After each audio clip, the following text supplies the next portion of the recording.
Fala pessoal, tudo bem? No vídeo de hoje eu quero falar um pouquinho com vocês sobre esse tema aqui, ó, encoder. Você sabe o que é um encoder? Você sabe como é utilizado um encoder? Como é que funciona um encoder? Então, se você quer aprender um pouquinho mais sobre encoder, fica nesse vídeo até o final, porque é sobre isso que nós vamos falar hoje, ok?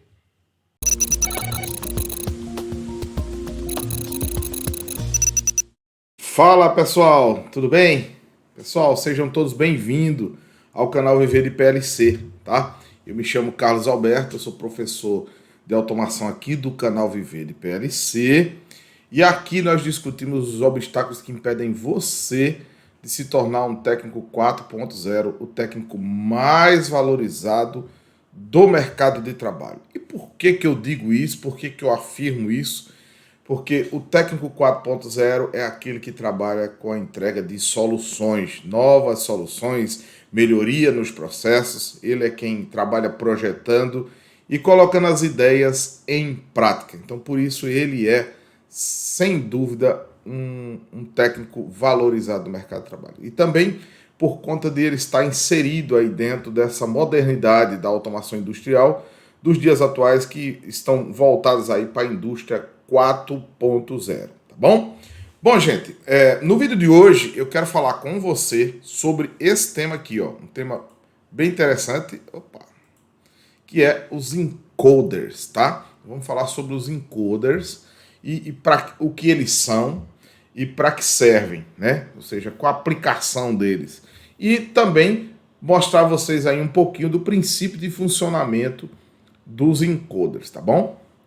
Bom, gente, antes da gente começar a entrar de fato no nosso vídeo aqui, eu quero mais uma vez pedir a vocês aí um engajamento no nosso canal, tá? Nós estamos trazendo conteúdo novo aí, nós estamos melhorando o canal, né? Nós fizemos já um ano há um tempo aqui, nós estamos quase com 700 inscritos. E para esse número de inscritos dobrar, eu preciso do engajamento de vocês, porque aqui é conhecimento técnico, né? E de graça aí para vocês, atingindo a todas as pessoas. A gente sabe que hoje a internet estreitou os caminhos, né? Ou seja, estreitou as distâncias, né? Os caminhos não, as distâncias, de forma que o cara que está lá no Acre, que está lá no Pará, através da internet hoje ele tem acesso à tecnologia, ao conhecimento da tecnologia, né? Então isso é muito importante, isso é muito relevante, isso ajuda no desenvolvimento de nós, profissionais da área de tecnologia da automação, tá? E quando eu falo nós, profissionais da tecnologia da automação, eu estou falando de você, eletrotécnico, você, eletromecânico, você, engenheiro mecânico ou mecânico, você, técnica eletrônica, você, técnico de instrumentação, todos vocês que são da área técnica ou da área de engenharia, eu estou falando a todos vocês, tá certo? Porque a pessoa que formou em eletrotécnica, por exemplo, eu sou formado em eletrotécnica e trabalho há mais de 20 anos só com automação. Automação e elétrica, na verdade, né? Eu faço os dois, né?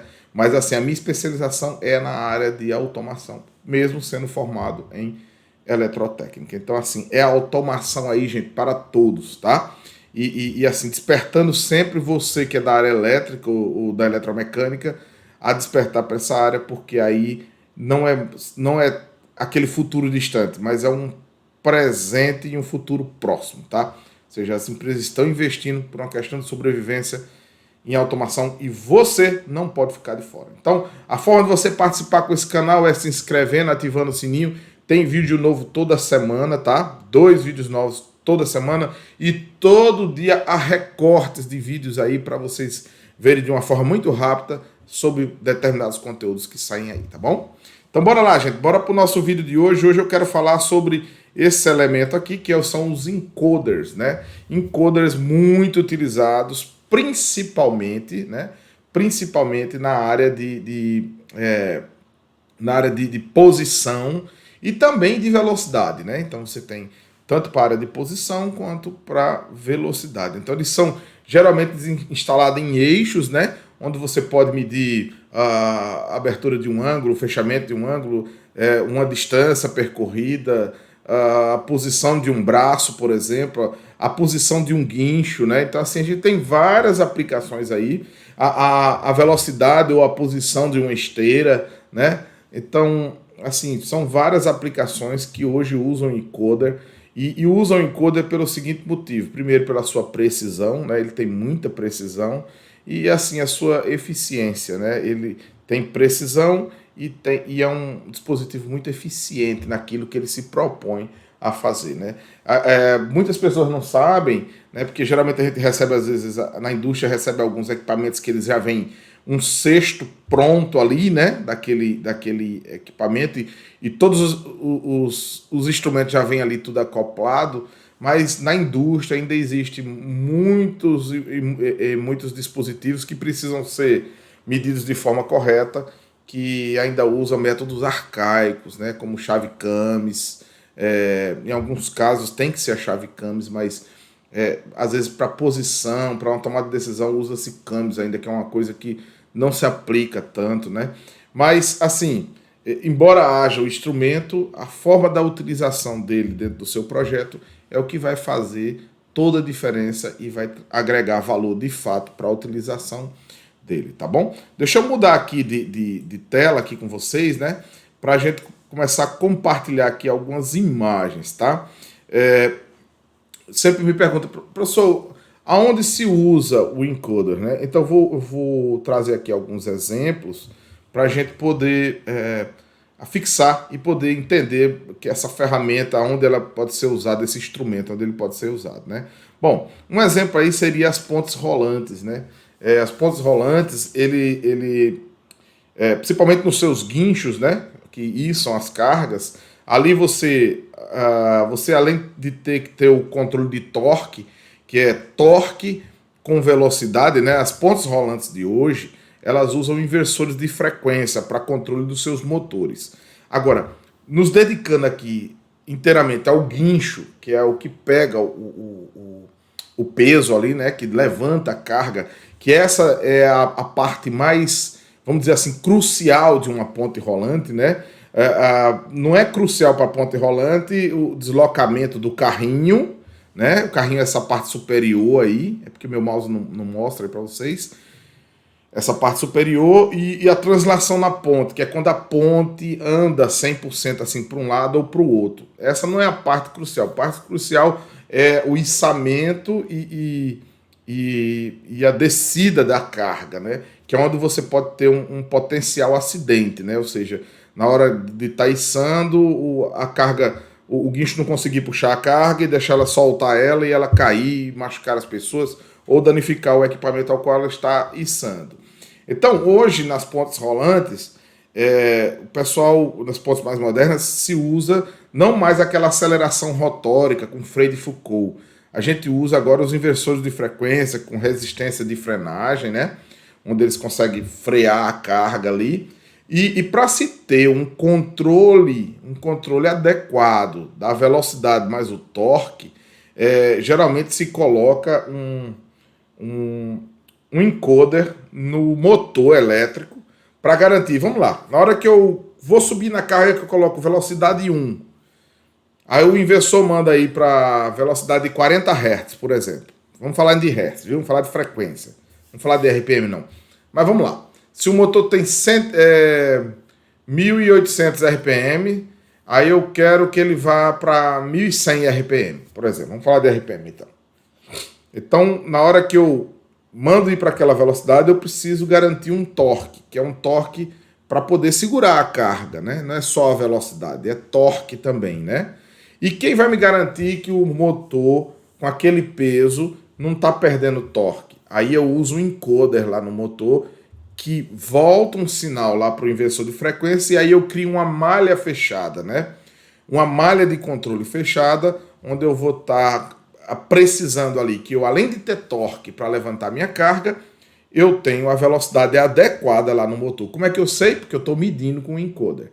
Então, esse é um dos exemplos de aplicação aí de um encoder, né, na indústria, né? Então, isso entre várias, né? Aí a gente já falou aqui, já citou de correia transportadora, guincho de minério, né, que usa seus encoders aí para poder indicar posição.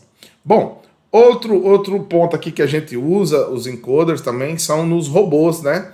Imagina aí a indústria automotiva, né, que usa bastante robô para fazer solda e tudo mais, né? Então você tem lá os motores de passo, né, que é para poder dar o ajuste. Ah, eu quero que isso aqui rotacione 30 graus. Ele, pô, é 30 graus certinho. Mas como é que eu vou garantir que está 30 graus certinho? Tem um encoder ali para retornar dizendo que, ó, eu mandei para 30 graus e o braço está a 30 graus. Ok, beleza. Se não tiver, corrija e deixa em 30 graus. Né? Então você fecha uma malha aí. Então esse aqui são um dos exemplos, né, como é que eu posso dizer assim, da utilização do encoder e da sua relevância hoje dentro da automação industrial, tá certo? Bom, depois de apresentar essa imagem aí da indústria automotiva, eu quero apresentar para vocês aqui, ó, um exemplo de aplicação, de como seria ele instalado lá, né? Então, geralmente, ele é esse componentezinho verdinho aí, né? E ele fica acoplado a um eixo, né? Um eixo, mecanicamente ali, ele fica acoplado. Geralmente tem um acopladorzinho ali, que na hora que você precisa substituir essa peça, você solta esse parafuso, saca ele, né? Então, ele fica montado assim, à medida que o eixo vai rotacionando, seja para velocidade, né? Ou, porque às vezes a posição que você quer medir dá N voltas, né? Dá N voltas, então ele tá ali dessa forma, como é que se diz? Acoplado ali para medir N voltas, ou ele também está ali para medir deslocamentos, né? Ou seja, menos de uma volta. Às vezes a aplicação que você tem, ele não dá mais do que uma volta, né? Um braço de um robô mesmo, ele fica aqui, ó, vai, volta, é esse movimento, pronto. Dentro desse movimento ele vai estar sempre ali acompanhando e mandando para você qual a posição ideal. Depois nós vamos falar um pouquinho sobre a precisão disso, tá? A precisão disso. Bom, aqui seria outro exemplo, né? Ó, vocês estão vendo aí, ó, isso aí é um redutor. E nesse redutor você tem um encoder ali, que é esse equipamentozinho azul. Eu não sei que marca seria esse aí, né? Mas ó, tem um plug, inclusive é um plug, é fácil, você só plugou ele aqui, rosqueia, pronto. A cabeação estando no plug certinho, vai lá para o seu CLP ou para o seu controlador de máquina, que deve ser pronto para receber o encoder, né? O encoder, mais na frente eu vou fazer um vídeo só, um exemplo prático do encoder, né? Para vocês verem como é que ele funciona dentro do PLC. Por enquanto eu só estou falando do instrumento, tá? Que é o encoder, tá bom? Bom, gente, dito isso aqui, apresentado isso aqui para vocês, a gente já começa a entender um pouco mais, né? Que eles são usados para posição e também para medição de velocidade. Um exemplo, quando eu trabalhava na Vale, os equipamentos que andavam na ferrovia, ao qual eu trabalhava, né? No caso, as esmerilhadoras, as mais novas, né, que na época era umas que a gente reformou, colocou uns PLCs lá da GE. A medição de velocidade dessas máquinas era através de um encoder, né? Então tinha um encoder ali, ficava na roda e você sabia qual era a velocidade daquele equipamento através dessa medição, tá bom? Bom, deixa eu compartilhar agora aqui melhor um pouquinho a minha tela aqui com vocês, que eu reservei algumas imagens que vão mostrar para vocês o funcionamento do encoder, né? Deixa eu só tirar isso aqui. Isso, pronto. Bom, essa imagem aqui, essa aqui eu consigo usar o mouse, ela fica melhor, tá? Aquela ali era uma imagem projetada aqui no meu OBS. Bom, aqui ele mostra mais ou menos como é que é. Ó. Lá dentro do encoder, né? Deixa eu mostrar aqui primeiro essa imagem aqui, ó. A parte construtiva do encoder seria mais ou menos isso aqui, ó. Isso aqui é a base, né, ó, dele. Aí aqui tem um LED, ó. LED. Aqui é um disco espelhado, né? É perfurado. E aqui do outro lado é um sensor que capta essa luz aqui, certo? Então, à medida que isso aqui vai girando, numa velocidade x, y, z, não importa, esse sensor aqui ele vai captando essa leitura aqui, né? Essa luz, ora tem luz, ora não tem, e vai sendo processado nessa cartelinha eletrônica que manda para o meu PLC ou para o dispositivo que está controlando aí a minha máquina, tá? Ou se não está controlando, pelo menos informa ali, né? A situação que está a minha máquina. Bom, agora vamos para essa outra imagem aqui, que ela tenta demonstrar melhor, né? Pronto. Visto aquela primeira que era o processo construtivo dela, né? Agora aqui ela mostra, esse aqui é o eixo, imagina que isso aqui vai girando, né? Ó. Pá, pá, pá, pá, ó. Então, você tem um LED desse lado, você tem um receptor do outro. Quando essa luz passa pelo furo, o receptor veio do outro lado. Quando não, quando bate nessa parte aqui, ó, aí a luz é interrompida e assim ele fica. E ele fica nesse luz ou não luz, né? Ou seja, a ausência ou presença de luz aqui numa velocidade gigantesca. Nós podemos dizer até de kilohertz ou gigahertz, sei lá, kilohertz, né? Então, assim, ó, tem uma frequência muito alta, né?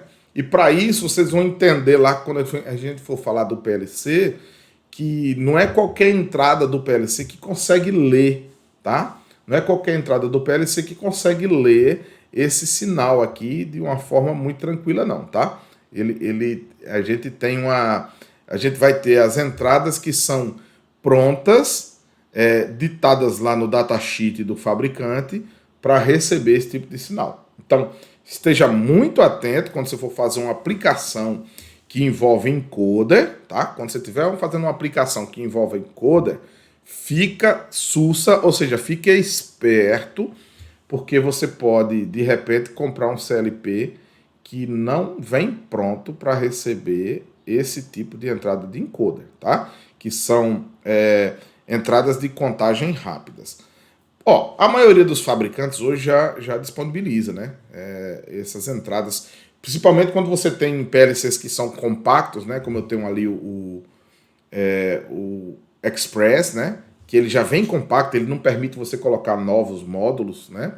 Quando eles vêm já com módulos, aí às vezes eles têm até um cartão que é próprio já para receber encoder. Então você já compra ele lá e coloca, ou então você usa as entradas que tiver disponível ali para fazer a sua aplicação, tá certo? Então, basicamente, gente, é assim que funciona o encoder, né? Bom, deixa eu mudar aqui agora de imagem, que a imagem seria essa aqui, ó. Perdão, vamos para essa aqui primeiro. Bom, olha, se ele funciona dessa forma aqui, ó, né? Cada vez que a luz passa, ele contabiliza, né? E imagina aí que eu estou medindo a posição de uma esteira, ou eu estou medindo a posição de um guincho, ou eu estou medindo, sei lá, tantas outras coisas aí. Mas você vai filosofando. Eu gosto de dizer que é assim, você vai pensando, você vai meditando e vai vendo, eita, isso aqui, então se aplica o encoder aqui, se aplica o encoder aqui, quando eu quero ver posição assim, aplica aqui também. Então você vai mentalizando aí, né? E o que é que me diz da precisão? A precisão vai estar justamente aqui, ó, nessa imagem, ó.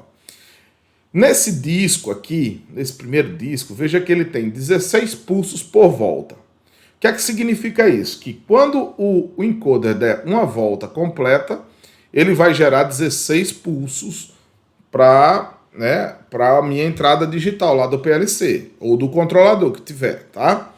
Bom, e aqui eu tenho um outro que tem 32 pulsos por volta. Carlos, o que é que me faz usar essa ou essa? Precisão, gente. Precisão, tá certo? Então você precisa de mais pulsos por volta quando você deseja mais precisão, tá certo? Vamos supor que às vezes você vai ver velocidade e aí você pode usar essa ou essa, aí você vai ter que fazer um cálculo, que eu vou fazer um vídeo só explicando como é que a gente faz para poder escolher o encoder mais adequado para nossa aplicação, tá bom? Vocês vão ver que existem algumas variáveis que você deve levar em conta, tipo a frequência dos pulsos, a precisão. Um exemplo, se você pegar um guincho, por exemplo, que ele tem uma lança que vai buscar peças e volta de 200 metros, e nesses 200 metros, quando ele sai lá de cima, vai lá embaixo e volta, ele cria um erro, dá um errozinho na contagem dele, de 2 centímetros. 200 metros, 2 centímetros de erro. Isso é relevante ou não? Não, Carlos, não é relevante. Eu trabalho o dia todo aqui, às vezes o erro está de 2 centímetros, negócio de 200 metros. Não, esse erro para mim não é relevante. Então pronto, então você vai buscar um encoder mais tranquilo para atender a sua necessidade. Mas aí você pega ali uma peça, por exemplo, do robô, que faz um movimento que não chega a dar nem uma volta toda, né? Ele nem chega a dar uma volta, ele faz aí uns 180 graus. E o encoder tá vendo esses 180 graus ali, tu mandando para você o tempo todo. O tempo que o robô tá trabalhando, aí você tem uma diferença aí de... Ele rotaciona no máximo 180 graus e ele tá dando um erro de 5 graus. Opa! Aí já, né? Aí como é que você resolve? Você vai buscar um encoder, né? Ó, com mais pulsos por volta, né? Ou seja, com mais precisão, né? Lógico que num robô a gente não vai usar um encoder incremental, nós vamos usar um encoder absoluto, né? Que tem mais precisão na sua medição ainda. Nós vamos falar sobre isso mais à frente, tá? Mas essas ranhuras aqui, elas vão ser em função da velocidade, de várias variáveis que vão fazer você escolher o tipo de encoder, que você, não só o tipo, mas o modelo, a quantidade de pulsos que ele vai ter por volta, se isso vai atender você ou não.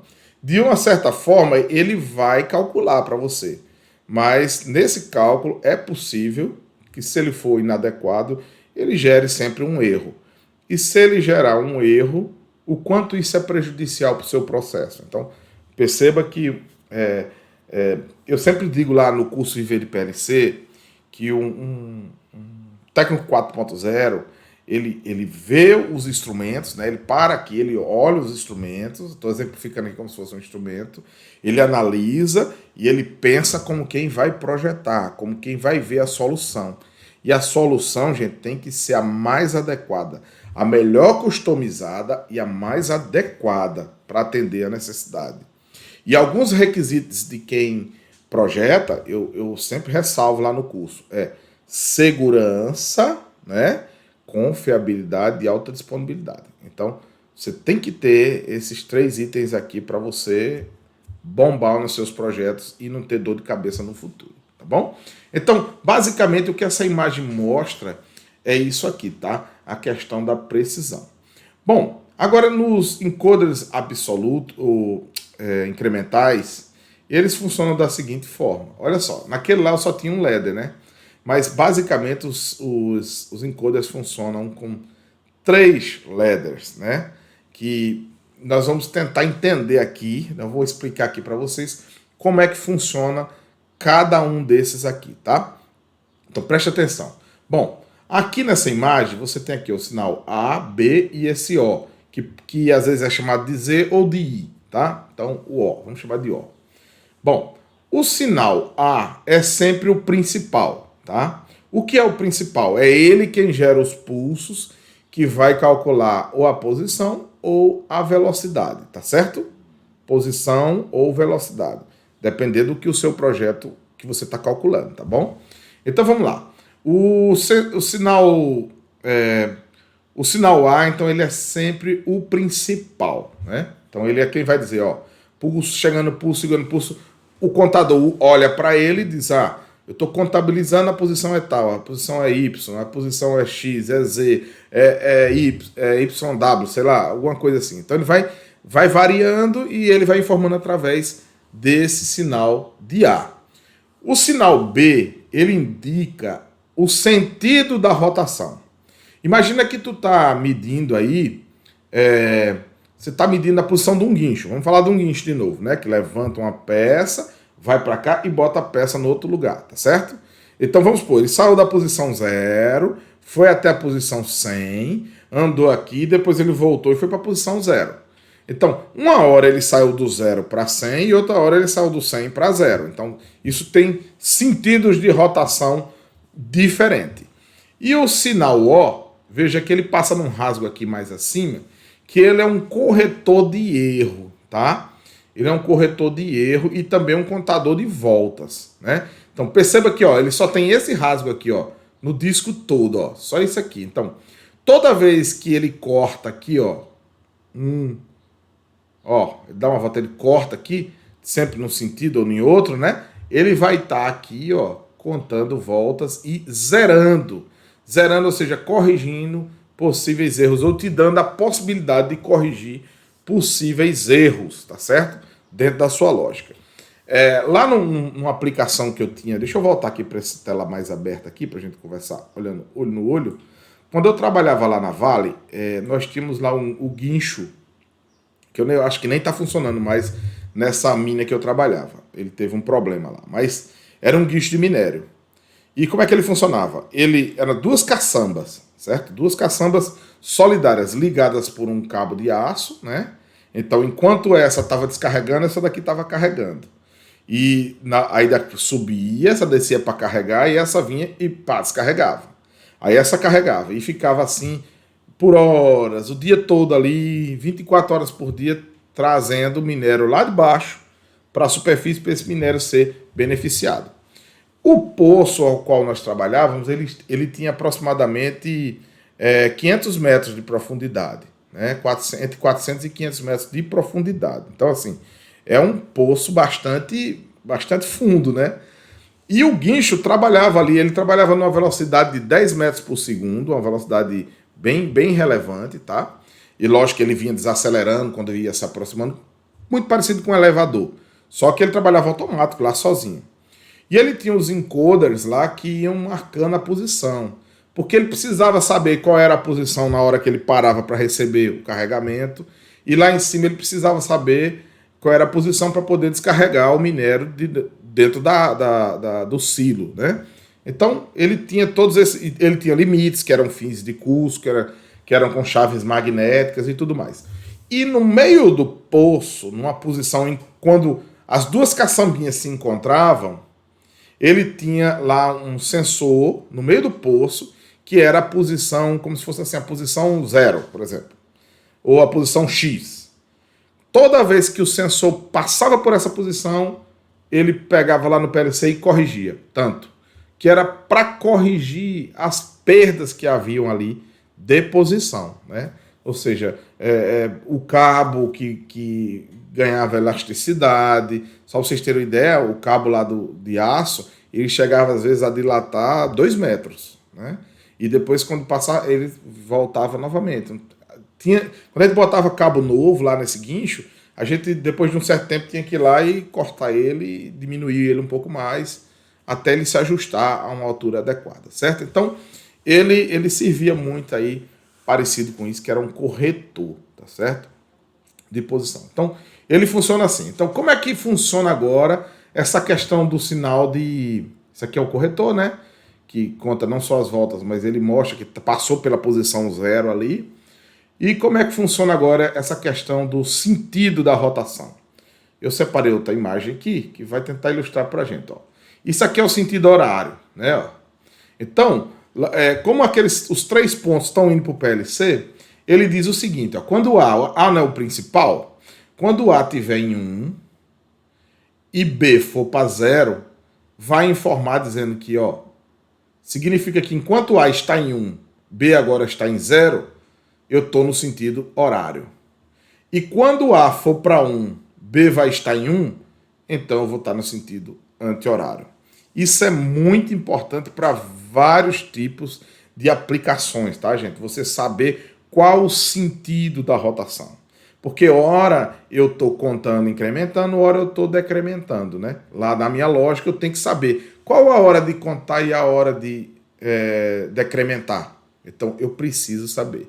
E é por isso que você tem que ter esse pontinho do 0, porque esse lance de que uma hora eu incremento e outra hora eu decremento, às vezes geram alguns erros, tá certo? E esses erros são corrigidos a partir desse 0. Agora, tudo vai depender da sua lógica, de como você aplica a sua engenharia ali dentro, a sua construção da sua lógica, deixando o mais robusto possível, o mais seguro possível. Veja que isso aqui é um item, né? É um item da automação, né? Ou seja, é um instrumento. Mas lá dentro da lógica é que você vai dar vida, né? Por isso que nós falamos o tempo todo, tá, gente? que o profissional de automação, ele é um cara que ele gera soluções, tá? Então, solução é juntar tudo isso aqui e transformar tudo isso numa solução. Tá bom, gente? Então, gente, a gente fica por aqui, tá? Esse foi o vídeo que nós falamos sobre esse tema tão relevante, na minha opinião, que são os encoders, né? Mas não esquece de deixar o seu like ou o seu dislike, não esquece de deixar o seu comentário. Nós vamos trabalhar com encoders aqui na nossa bancada, vamos gravar vídeos aí implementando esses encoders aí, e eu acho que até que vou usar esse camarada aqui, ó, esse PLC aqui, ó, da NEO aqui da HI, para a gente fazer alguns testes aqui usando o encoder e vocês verem na prática como é possível fazer esse controle de uma forma muito assertiva, tá bom? Então, gente, um forte abraço aí, até o nosso próximo vídeo e bora lá!